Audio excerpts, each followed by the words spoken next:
जय श्री राम दोस्तों, स्वागत है आपका कुहू एसके क्लासेस में। और आज मैं क्लास 10 का चैप्टर नंबर 6 ऑब्जेक्टिव ट्रिक की बात करूंगा जाता है। और ये सीरीज चल रही है जिसमें मैंने चैप्टर 5 तक अच्छे से कवर किया है और ये चैप्टर 6 है।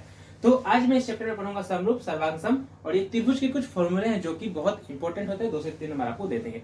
चलिए तो शुरू करते हैं बिना कोई देरी करते हुए।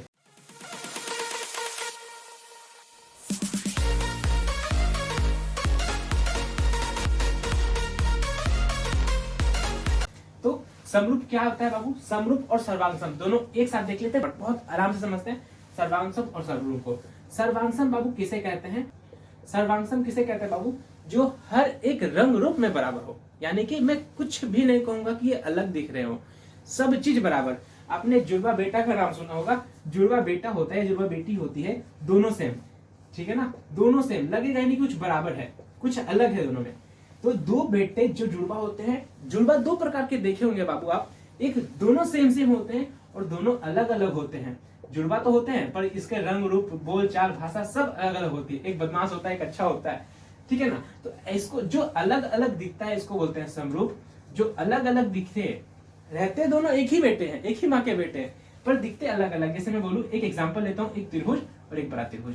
इसको बोलेंगे बाबू समरूप, क्योंकि दोनों अलग अलग है तो त्रिभुज ही, पर दोनों क्या है? अलग अलग है। ये दोनों सेम, एक ही जुड़वा, हर एक रंग रूप। आपने कॉमेडियन देखा होगा, 2 गर्ल की, मेरा नाम चिंकी है, उसका नाम मिंकी, ऐसा वाला। तो दोनों में सेम, दोनों लगते नहीं कौन कौन क्या बोल रहा है। तो इसको बोलते हैं चिंकी मिंकी। देखिए चिंकी मिंकी को देख लीजिए, ये दोनों क्या है? सर्वांगसम है। आई होप क्लियर हो रहा होगा चीजें। जैसे मैं बोलूं, ये वृद्ध, दोनों सेम।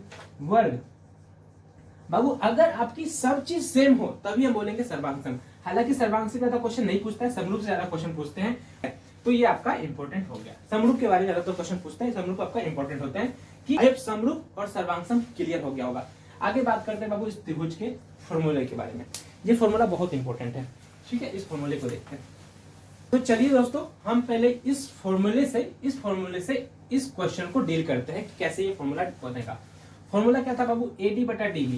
AD यहाँ का मान दिया है x, AD का मान दिया है बाबू आपको, AD का मान दिया है आपका x, और DB का मान दिया है 16, बराबर जो लिखा है बस उसी को। AE का मान दिया है 34 और EC का मान दिया है 17। आप इस प्रकार से फॉर्मूले को पुट करके ऑप्शन ला सकते हैं। ये ABCD ऑप्शन है। 17 दूनी 34, 16 दूनी 32। x का मान कितना आ गया बाबू? 32 सेंटीमीटर, ऑप्शन नंबर बी। इस प्रकार से क्वेश्चन पूछा जाता है, ठीक है ना? आप लोग इस प्रकार से कम 2 से 3 क्वेश्चन इसमें पूछे जाते हैं। 2 से 3 नंबर क्वेश्चन आपके हो गए। क्लियर बाबू? इसमें आपका कम से कम 4-5 नंबर तो आ ही गया, 4-5 तो लगभग आ ही जाएगा। तो ये त्रिभुज चैप्टर आपका कंप्लीट है बाबू। अगला फिर से कल चैप्टर लेके चलेंगे, चैप्टर नंबर 7 को लेके आएंगे। इसी प्रकार ट्रिक से, सिर्फ ट्रिक बताऊंगा बाबू ऑब्जेक्टिव का। धन्यवाद, राम राम।